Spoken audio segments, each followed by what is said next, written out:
أعوذ بالله من الشيطان الرجيم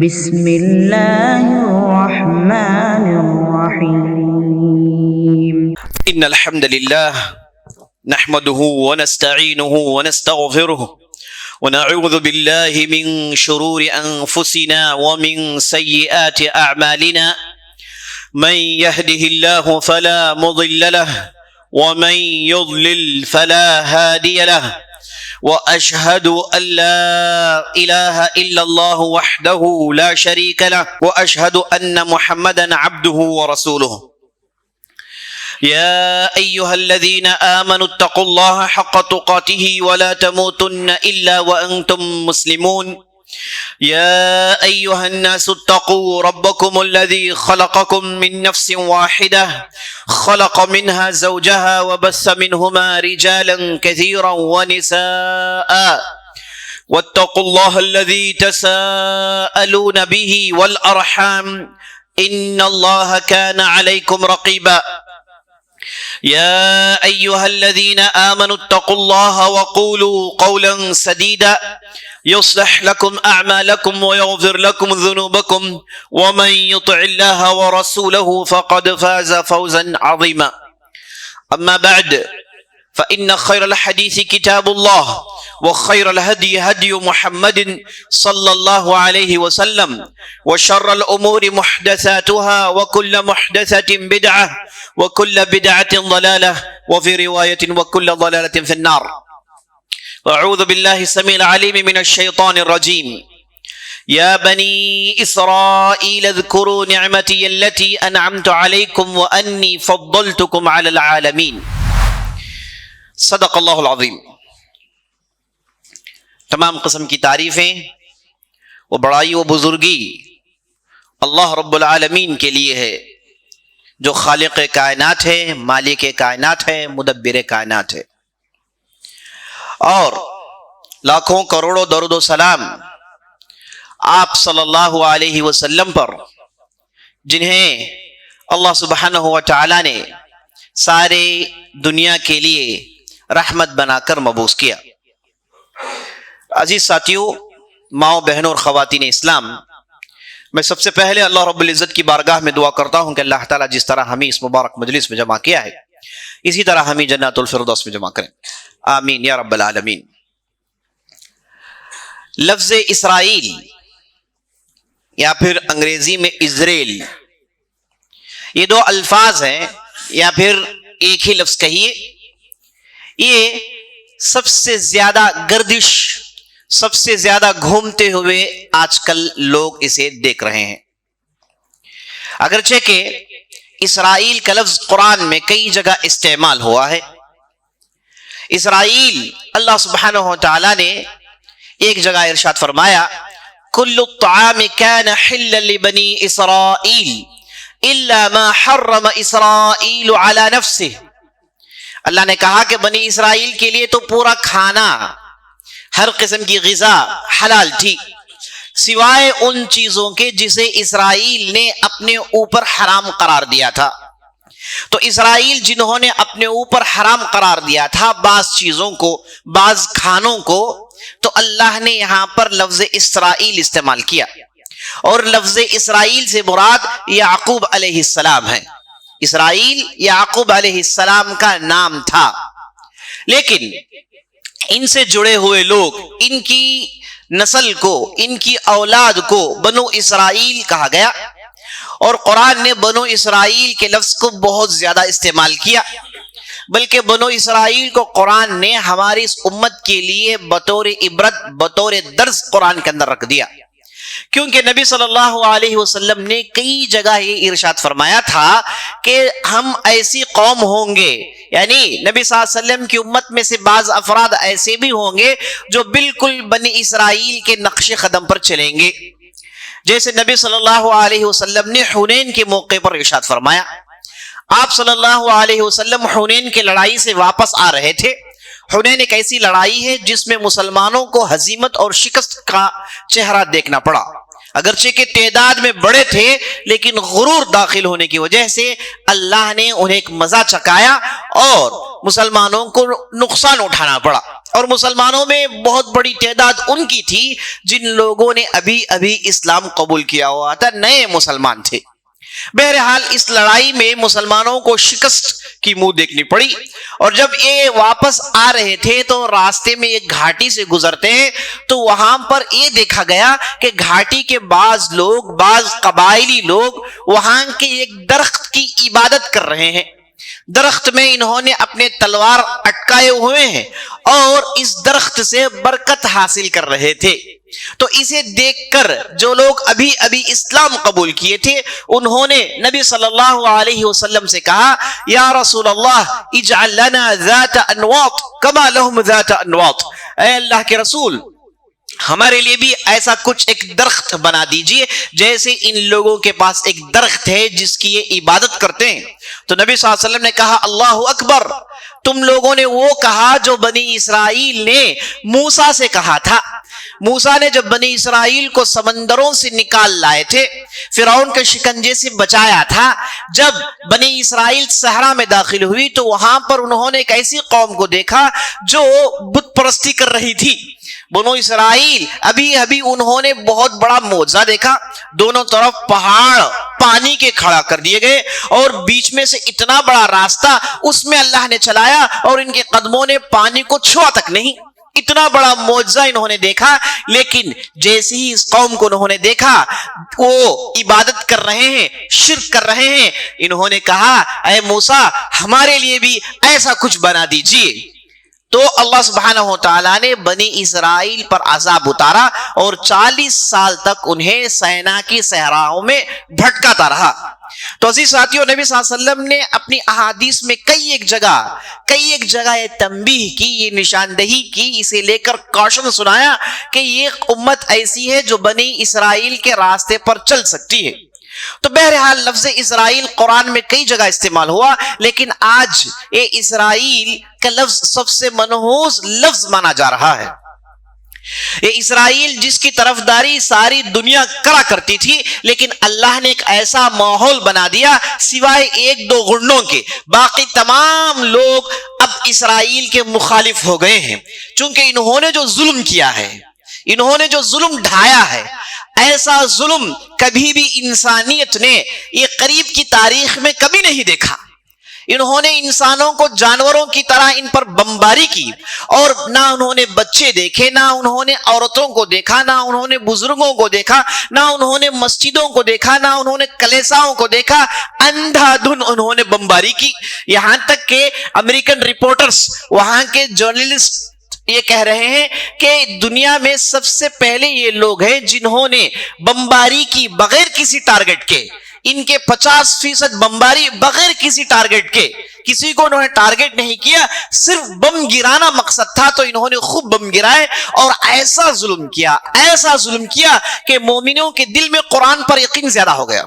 مومنوں کے دل میں قرآن پر یقین زیادہ ہو گیا، اور اللہ نے قرآن کے اندر جتنی بنی اسرائیل کی پول کھولی ہے اور جتنا بنی اسرائیل کے تعلق سے اللہ نے کہا ہے، اور بنی اسرائیل کو جا بجا ان پر لعنت بھیجی، اور اللہ نے کہا وَبَاءُوا بِغَضَبٍ مِّنَ اللَّهِ، یہ ایسی قوم ہے جن پر اللہ کی پھٹکار، اللہ کا غیظ و غضب ہمیشہ نازل ہوتا رہے گا. عام پڑھنے والا یہ سوچ سکتا ہے کہ یہ بنی اسرائیل کے تعلق سے کہا گیا ہے، جبکہ انہوں نے ایک ملک بنایا ہے، ترقی کی ہے، کئی میدان میں انہوں نے اپنے آپ کو نمبر 1 ثابت کیا ہے، لیکن قرآن انہیں کیوں ایسے لعنتیں بھیج رہا ہے؟ تو اب ساری دنیا کو معلوم ہو گیا، ساری دنیا کو یقین ہو گیا کہ قرآن نے واقعی ان لوگوں پر جو لعنت بھیجا تھا بالکل 100% درست تھا، کیونکہ یہ ایسی ہی قوم تھی، اور یہ قوم ہمیشہ سے اپنا رویہ، اپنا چال دکھاتی آ رہی ہے، اور عقل مندوں کو اس قوم کو سمجھنے میں کوئی دقت ہونی نہیں چاہیے. عزیز ساتھیوں، ہم یہ سب جانتے ہیں مسلمان کہ اسرائیل ایک ایسا ملک ہے جو تمام فتنوں کی جڑ ہے.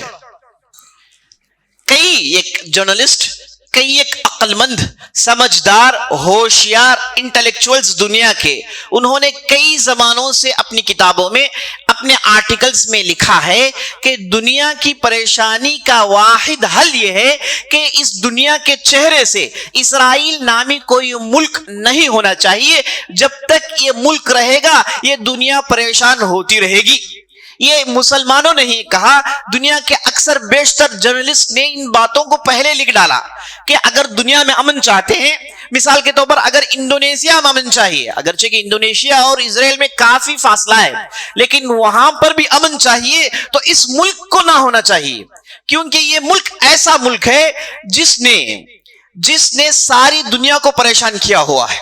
یہ اپنے فتنوں و فسادات سے ہر کنٹری کو کنٹرول کرنا چاہتے ہیں اور ہر کنٹری کو اپنے قبضے میں لینا چاہتے ہیں، ہر کنٹری کو اپنا غلام بنانا چاہتے ہیں. اگر ان کا بس چلے یہ ساری دنیا کی انسانیت کو ذبح کر کے خون کے حمام کھڑے کر سکتے ہیں، صرف اور صرف اپنے مقصد کو حاصل کرنے کے لیے، کیونکہ ان کے پاس کسی انسان کی کوئی اہمیت نہیں. انہوں نے تو پہلے سے کہہ ڈالا کہ ہم اللہ کے چنے ہوئے لوگ ہیں، ہم اللہ کے بیٹے ہیں، اللہ کے محبوب تر لوگ ہیں، اس لیے ان کے علاوہ جتنے بھی لوگ ہیں وہ ان کی نظر میں ذلیل و خوار ہیں، اور انہوں نے انہیں انسان ماننے سے کئی جگہ انکار کیا ہوا ہے.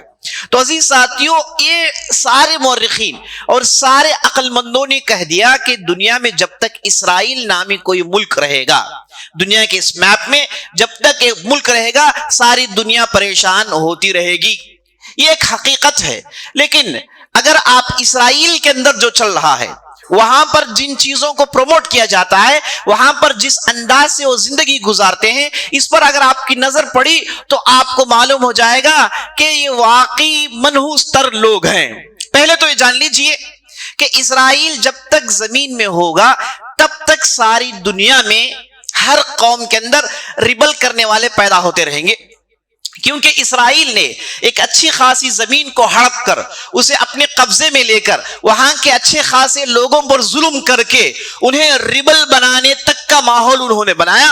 اس کے بعد انہوں نے ان پر حملہ کیا اور یہ ان پر حملہ کر رہے ہیں. پچھلے 70 سال سے ساری دنیا یہی دیکھ رہی ہے، اور انہیں دیکھ کر بہت سارے ملکوں میں ایسے لوگ پیدا ہو گئے جو اپنے ملک کے جو ذمہ دار ہیں، اپنے ملک کے جو بڑے ہیں، اپنے ملک کی جو گورنمنٹ ہے ان کے خلاف ریبل کرتے جا رہے ہیں.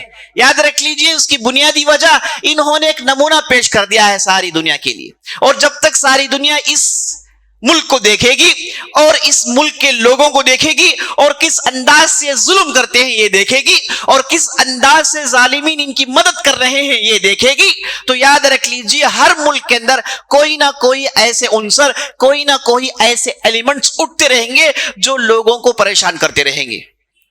اور جب تک کہ اسرائیل ہے تب تک بے حیائی پھیلتی رہے گی، جب تک بے حیائی پھیلتی رہے گی. وہ اس وجہ سے اگر کوئی آدمی اسرائیل جائے تو وہ چاروں طرف LGBT کے جو ان کے جو بینرز ہیں، ان کے جو ڈیزائنز ہیں، ان کے جو رنگ ہیں جو وہ استعمال کرتے ہیں اس گندگی کو پروموٹ کرنے کے لیے، اسرائیل کے اندر چاروں طرف یہ لگائے گئے ہیں. دنیا میں اسرائیل ایک ایسا واحد ملک ہے جس کے پاس یہ بے حیائی غلطی نہیں. یہ شروع سے اس نے اسے غلطی نہیں کہا ہے اور اسے یہ بڑے زور و شور سے پروموٹ کرتا ہے. بڑی عجیب و غریب بات ہے، بڑی عجیب و غریب بات ہے. ایک طرف توراہ پر عمل کرنے کا دعویٰ، ایک طرف موسیٰ کو نبی ماننے کا دعویٰ، ایک طرف بنی اسرائیل انبیاء علیہم السلام کی نسل ہونے کا دعویٰ، اور ایک طرف ایسا رویہ کہ ساری دنیا کے لوگ انہیں دیکھ کر چڑ رہے ہیں کہ یہ کیسی چیز کو پروموٹ کر رہے ہیں. ساری دنیا میں نمبر 1 کنٹری یہ ہے جو اس گندگی کو پروموٹ کرتی ہے. ہومو سیکشوالٹی جسے کہا جاتا ہے، اس گندگی کو پروموٹ کرنے والا یہ واحد ملک ہے.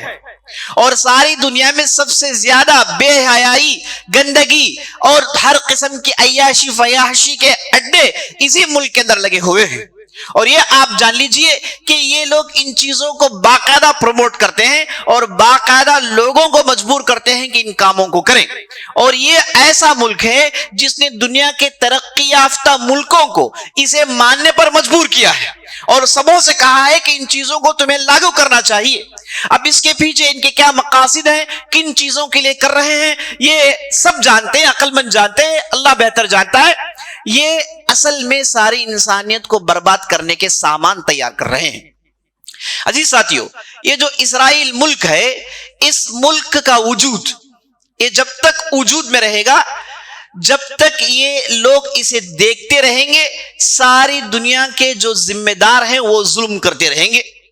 انہیں تو یہ اسرائیل کو دیکھ کر یہ انہوں نے سیکھا ہے کہ کبھی بھی جو لوگ اختلاف کر جاتے ہیں, جو لوگ غصے میں آ جاتے ہیں, ان سے بیٹھ کے بات کر کے گفتگو کر کے معاملے کو تھمانا انہوں نے ساری دنیا کو نہیں سکھایا ہے.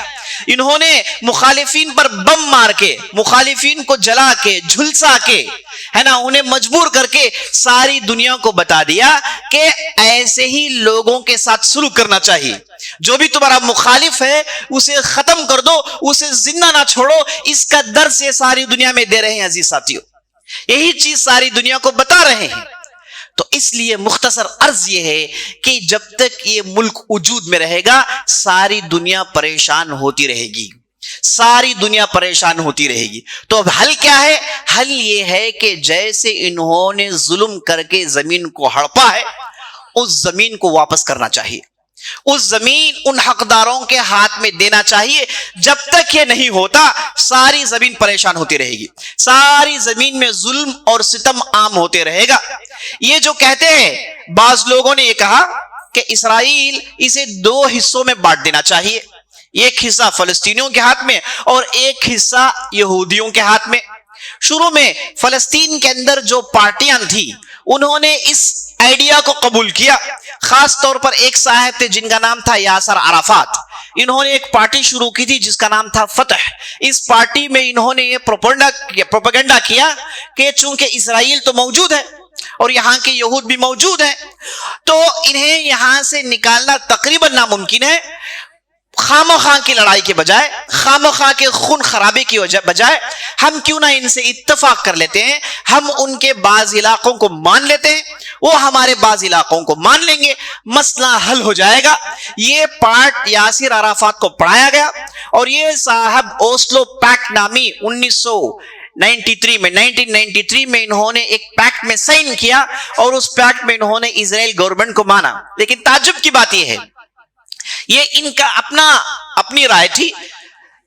غزہ کے اندر, فلسطین کے اندر, ویسٹرن بینکس کے اندر جتنے بھی اسلامی پارٹیاں تھیں کسی نے اس نقطے نظر کو مانا نہیں, کسی نے اس آئیڈیا کو مانا نہیں. یہ ان کا اپنا آئیڈیا تھا, یہ ان کی اپنی رائے تھی.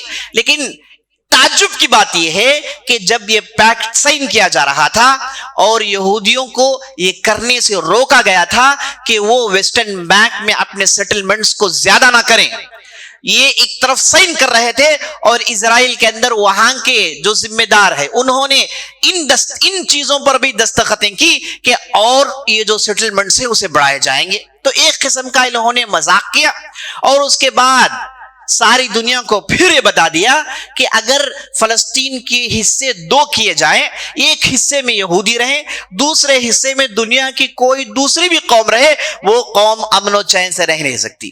انہوں نے بتا دیا وہ قوم کے ساتھ یہ اکوموڈیٹ نہیں کر سکتے. انہوں نے ساری دنیا میں یہ ہمیشہ سے کیا اور اس بار بھی انہوں نے کیا کہ ان کے ساتھ مل کر چلنا ممکن نہیں ہے. اگر ہم میں سے کوئی کسی نے غزہ دیکھا ہے یا پھر ویسٹرن بینکس دیکھا ہے, وہاں پر مسلمانوں کی زندگیوں کو دیکھا ہے, تو وہ کہے گا کہ اس سے بہتر مرنا ہے. اگر آپ سے کہا گیا کہ آپ اس سڑک سے باہر نکلیں, آپ کو اس سڑک کے اختتام پر آخری میں وہاں پر ایک چیک پوسٹ ملے گا, وہاں پر آپ کی چیکنگ کی جائے گی, اس کے بعد آپ کو سڑک کے اس پار چھوڑا جائے گا. یعنی آپ اپنے ایریے سے نکلنا ہے تو آپ کو 4-5 چیک پوسٹ کو پار کرنا ہے.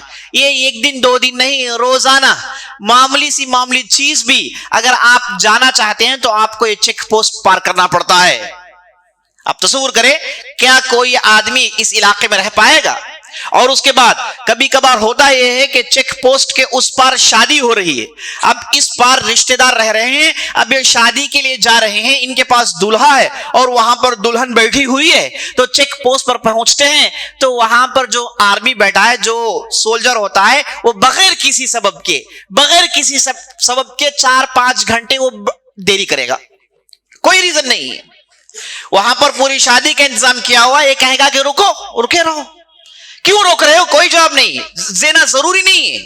انہوں نے ایسے قانون بنایا کہ ملٹری کو جواب دینا ضروری نہیں ہے، تو ایسے ہی روک دے گا، آپ کھڑے رہیے 4 گھنٹے تک. اس کے بعد جب وہ چاہے اجازت دے گا، اگر اس کا موڈ یہ کہے کہ آج اجازت نہ دیں تو کہے گا کہ کل آؤ. آپ تصور کریں، کیا یہ کوئی زندگی گزار سکتا ہے؟ یہی پورا غزہ اور پورے ویسٹرن بینک پہ انہوں نے ایسا ماحول بنایا ہوا ہے. وہاں کی پبلک جان دینے کے لیے تیار اس لیے ہوتی ہے کہ روز روز مرنے سے بہتر ایک ہی بات مر جائے. بعض لوگوں نے کہا کہ یہ جو حملہ فلسطینیوں نے اسرائیل پر کیا ہے، انہوں نے زیادتی کی، انہوں نے شروع کیا، آخر اتنا بڑا نقصان اٹھانے کی کیا ضرورت؟ اب تک تو 20,000 لوگ مارے گئے، تو انہوں نے شروع کیا، تو یہ اس کے ذمہ دار ہیں. یہ وہ لوگ کہتے ہیں جنہوں نے غزہ اور ویسٹرن بینک کی تاریخ نہیں جانا. یہ ان کی بات ہے جو وہاں جو ماحول چل رہا ہے اسے وہ نہیں جان رہے ہیں. کیا آپ کو معلوم ہے کہ ویسٹرن بینکس میں اور اس کے بعد غزہ میں رہنے والے مسلمانوں کے پاس کوئی پاسپورٹ نہیں ہے نا، ان کے پاس کوئی ڈاکومنٹس نہیں ہوتے. وہ ساری دنیا میں ہم جیسے جا رہے ہیں، آ رہے ہیں، گھوم رہے ہیں، وہ نہیں گھوم سکتے. وہ اگر جانا چاہے تو جائیں، جارڈن سے پاسپورٹ نکالے اور وہاں کے ایئرپورٹ سے باہر نکلیں. اگر وہ اسرائیل میں آنا چاہتے ہیں، وہاں کے ایئرپورٹ کو استعمال کرنا چاہتے ہیں، تو اتنے سارا پروسیجر ہے کہ آدمی کرتے کرتے تھک جائے گا، اور چھوٹا سا بھی شک ہو تو وہیں سے جیل میں ڈال دیا جائے گا. ایسا نہیں کہ تمہارے کاغذات کو ریٹرن کر دیا گیا، تم نے جو اپلائی کیا ہم نے اسے ریجیکٹ کر دیا، نہیں، شک آ گیا وہیں سے اریسٹ کر دیتے ہیں. ایسے کئی لوگوں کو انہوں نے جیل میں ڈالا ہوا ہے. تو وہاں کے مسلمان جب اتنی شدت سے ریاکٹ کرتے ہیں تو یہ پورے کے پورے یہودی کرتوت ہے. اس لیے یہ ایسی قوم ہے، ان کے ساتھ مل کر جینا ممکن نہیں، یہ کسی کو جینے نہیں دیتے. یہ ان کے ساتھ وہی جی سکتے ہیں جنہیں انہوں نے غلام بنایا ہے، انہیں ذلیل کر کے اپنے پیروں میں دبا کر رکھا ہے. ایسے ہی لوگ ان کے ساتھ جی سکتے ہیں. ان کے ساتھ ایک عام شہری، ایک عام سیولائزڈ آدمی ان کے ساتھ جی نہیں سکتا. یہی وجہ ہے کہ فلسطینی مسلمان اتنے بھڑکتے ہیں اور اتنا وہ جانی نقصان جھیل کر بھی یہ کہہ رہے ہیں کہ یہ جو ظالم ہے اسے مٹانا چاہیے، اسے ختم ہونا چاہیے. تو عزیز ساتھیو، قرآن نے، اللہ سبحانہ وتعالیٰ نے بنی اسرائیل کا بار بار ذکر کیا اور بنی اسرائیل پر اللہ کی ہوئی نعمتوں کو گنوایا. اگر آپ سورہ بقرہ پڑھیں گے تو اللہ نے بنی اسرائیل کی پوری جتنی بھی تاریخ ہے اس میں ان سے کتنی مرتبہ روکردانیاں، نافرمانیاں ہوئی، اللہ نے انہیں گنایا اور اللہ نے اپنے نعمت گنوائے اور بار بار کہا کہ تم نے ایسا کیا، ہم نے تمہارے ساتھ اے سلوک کیا، تم بھٹک گئے تو ہم نے من و سلوہ تمہارے لیے نازل کیا، اور جب تم صحرا میں دھوپ میں تڑپ رہے تھے تو ہم نے ابر بھیجے سائے کے لیے. یعنی ہر نعمت تم پر ہم نے بھیجی، پھر بھی تم نافرمان کے نافرمان نکلے. اور یہ بھی آپ جان لیجئے، جہاں بنی اسرائیل کہتے ہیں وہاں ایک دوسرا لفظ بھی ہم استعمال کرتے ہیں، جیسے کہ یہودی کا لفظ ہے نا. یہودی اور بنی اسرائیل کیا یہ دونوں ایک ہیں؟ اس کا ایک لمبا جواب ہے. مختصر یہ ہے کہ بنی اسرائیل اور یہودی، قرآن نے ان کے درمیان تھوڑا سا فرق کیا. اگر اللہ نے بنی اسرائیل کے نعمتوں کو گنوانا تھا تو اللہ نے بنی اسرائیل کہا. اگر اللہ ان کے کفر اور ان کی الحاد اور ان کے گناہوں کو گنوانا چاہتا ہے تو اللہ نے یہود کہا. تو اللہ نے جب نعمتوں کا ذکر کیا تو بنی اسرائیل کا لفظ استعمال کیا، جب ان پر لعنت بھیجنا تھا، جب ان میں جو ان کی غلطی بتانی تھی تو اللہ نے یہودی کہا. اور یہ بھی جان لیجئے کہ یہودیوں کے اندر ڈھیر سارے فرقے ہیں، ان گنت فرقے ہیں یہودیوں کے اندر، اور ان میں جو بہت بڑا ایک کلاسیفیکیشن جو آپ کر سکتے ہیں وہ یہ ہے، ایک ہیں جو جوڈائزم کہتے ہیں، جو یہودی مذہب کو مانتے ہیں، اور ایک ہیں جنہیں زیونسٹ کہا جاتا ہے، جنہیں صہیونی کہا جاتا ہے، صہیونی کہا جاتا ہے. تو یہ جو یہودی ہیں یہ ہردیم فرقے سے ان کا تعلق ہے، یہ بہت کم تعداد میں ہے. یہ 10% ہیں. یہ لڑائی خون خرابہ نہیں چاہتے, یہ اپنی اپنی عبادت گاہوں میں رہتے ہیں. وہ ملک اور سیاست, ساری دنیا کو ہڑپنا, یہ ان کی سوچ نہیں ہوتی. اور ان میں سے جو 90% کے ہیں جنہیں صہیون کہا جاتا ہے, جنہیں زیونسٹ کہا جاتا ہے, وہ یہ آئیڈیالوجی رکھتے ہیں کہ زمین کو ہڑپا جائے, یہاں پر مسجدوں کو توڑا جائے, یہاں پر اپنی مندر بنی جائے, یہاں پر ایک یہودی حکومت قائم ہونی چاہیے. یہ کہنے والے یہی زیونسٹ افکار رکھنے والے, اور وہ یہ بھی کہتے ہیں کہ زیونسٹ فکر رکھنے کے لیے یہودی ہونا کوئی ضروری نہیں, کوئی عیسائی بھی یہ تصور کو رکھ سکتا ہے. تو عزیز ساتھیو, آج کے خطبے میں میں نے آپ کو بتایا کہ اسرائیل کا لفظ ایک منحوس ترین لفظ بنتا جا رہا ہے, اگرچہ کہ قرآن میں یہ کسی نبی کا نام ہے, لیکن آج ساری دنیا نے انہیں آئسولیٹ کرنا شروع کر دیا. ان کے ظلموں کو ساری دنیا نے دیکھ لیا, اور مومن کے دل میں قرآن پر یقین زیادہ ہو گیا. اقول قولی ھذا واستغفر اللہ لی ولکم ولسائر المسلمین من کل ذنب وخطیئہ فاستغفروہ انہ الغفور الرحیم.